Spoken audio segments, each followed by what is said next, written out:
So let's just get right into it. What are some things that people can do right now? Because you handle thousands of tax returns for people. What are some things that you're seeing right now that people can do, actions that they can take as we head into these tough times? Like everything else, tax planning, you have to take into account what's happening in the economy. So right now, for the past, decade, and especially the last few years, we've had a lot of high income years for a lot of folks. And so as we go into the next year in 2023, potentially 2024, if you have lower income years, there's strategies you can do to take advantage of that. So one strategy that comes to top of mind is if you've heard of Roth conversions. Yep. So if you've got a retirement account, typically if it's a traditional IRA, it's taxable when you withdraw those funds. So the benefit of a Roth conversion is that you convert it from a traditional IRA to a Roth IRA.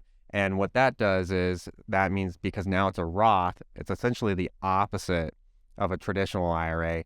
So once you withdraw those funds, it's tax-free. So what you do in a Roth conversion is you wait until you have a lower income year and you convert the traditional IRA to a Roth IRA.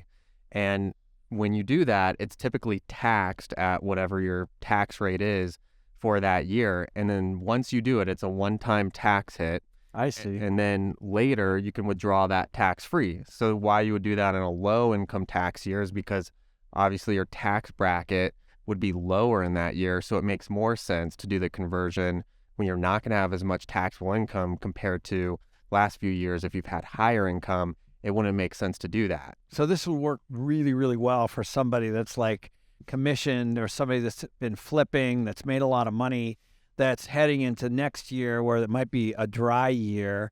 They can do a conversion when they're having a low tax year, right? Right. Tax rate year, I should exactly. say. And so you would be taxed how? What would the tax be on a conversion? So it's typically just taxed at whatever your ordinary tax rate is.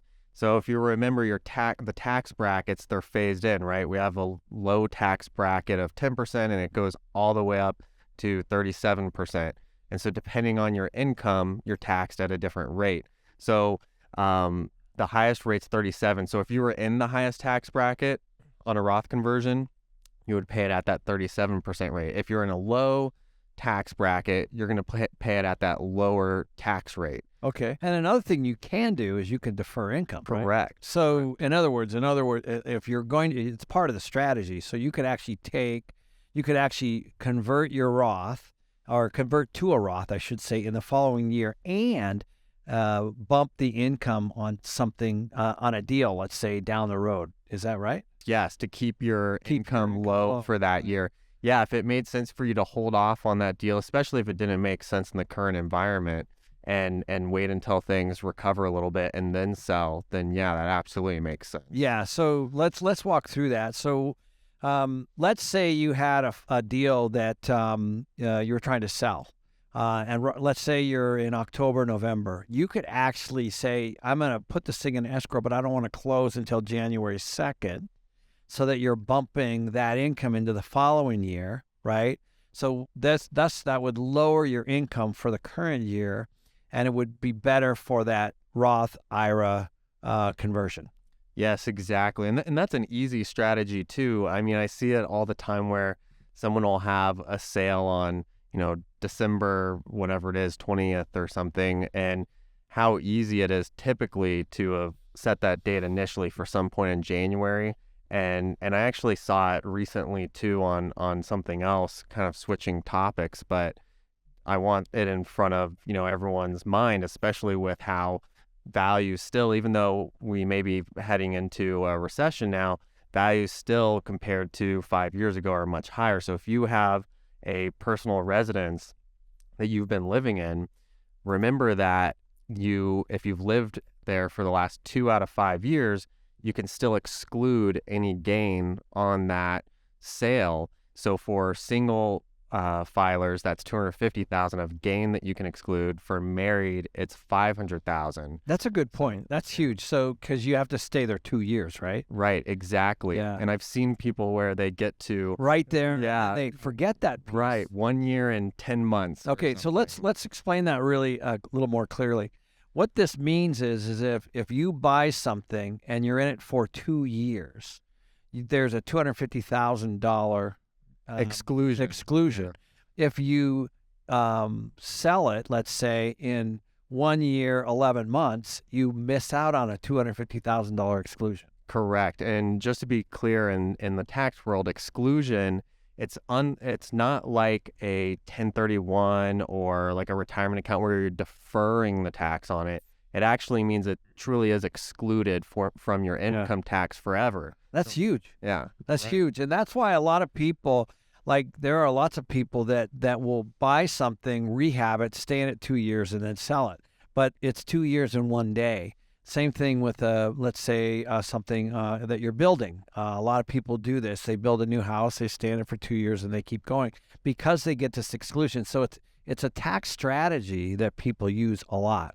Right, exactly. And so you could even, I mean, if you could actually pair that with the Roth conversion that we're talking about. That's a good point. So you could sell your personal residence if you've been in there for over 2 years, exclude that gain, and even though your actual income, not your taxable income, is higher, because it's not included in your tax return, or at least not reported as taxable income in your tax return, your income rate is still low, and it still would make sense to do that Roth conversion. So said another way, you could make $250,000 on a flip, have an exclusion if you're in it over 2 years, and still convert the Roth that same year because your basis would be zero. Right. Yeah, exactly. Crazy. So, hey, isn't it crazy that I know this shit? I mean, you've been hanging around with me too much. That's why. We're always, as you know, you guys may or may not know, I'm talking to Eric, if not every week, every other week, and we're meeting a lot. And this is all we talk about is what kind of deals do you have closing? What kind of income you got coming in? Can you move any of it to next year legally? If you can't, what do we need to do this year? And how can we offset it? Right? Yeah, no, and that brings up another great point. And I was actually just talking about this to a group, but when you're choosing your CPA or when you're working with your CPA, a lot of people, when they come to me, if maybe they've been working with someone else, their biggest complaint typically is, hey, I hear from him once a year when he hands me my tax return, says this is what you owe, and then I don't hear from him for another year. And I think it's important to remember that you should stay at the front of your CPA's mind by checking, it's like everything else. It's a relationship, right? So having a relationship with your CPA, whether it's, take them to lunch every quarter or something, meet with them, even if it's a planning meeting, and just let them know what's going on, and make sure that you're working with someone that asks you questions and is trying to figure out these little things that really, you're hiring them to look out for you, right?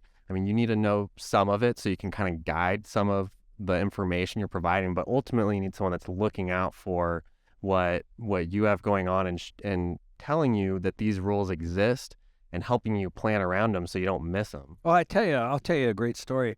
A very good friend of mine that's not in real estate at all. They actually just retired and they moved to Arizona, and they're friends of mine from high school of all things.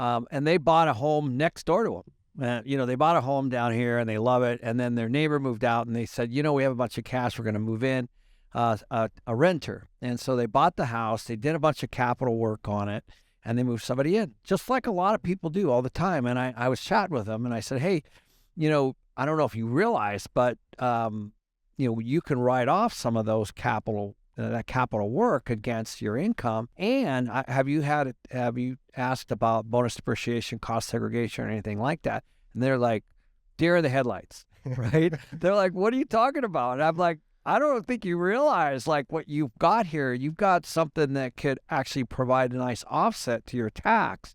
And so they called their CPA, who they've used a long time, and they're like, same thing. They're like, give me your receipt so I can do your tax return. I'm like, you need to fire that person because you got to have somebody that's an advocate for you, because those are real things. That is real money that you're walking away from if you don't take advantage of that. Do you see that a lot? All the time. And that reminds me of some recent stories. So, just like Ken said, there's a lot of things you could leave on the table. And if you talk to your CPA and you ask them about bonus depreciation and they don't know what you're talking about. Get rid of all. Yeah, exactly. Time to find a new Yeah, CPA. exactly. And there's all kinds of just little buzzwords, if you want to call them that you could say. And again, a lot of these CPAs that have been around for a while, especially if they're getting closer to retirement age, the tax laws are changing so rapidly. I mean, the laws change multiple times a year, and there's constantly updates. So if you don't have someone that's actually keeping up with those changes, and they're working in the early 2000s, it looks completely different. And so you really have to watch out for not getting stuck, because yeah, they may be cheaper, but there's a lot of times you're probably leaving more on the table in terms of tax savings than you are saving on the bill with someone that's not keeping up with these tax law changes.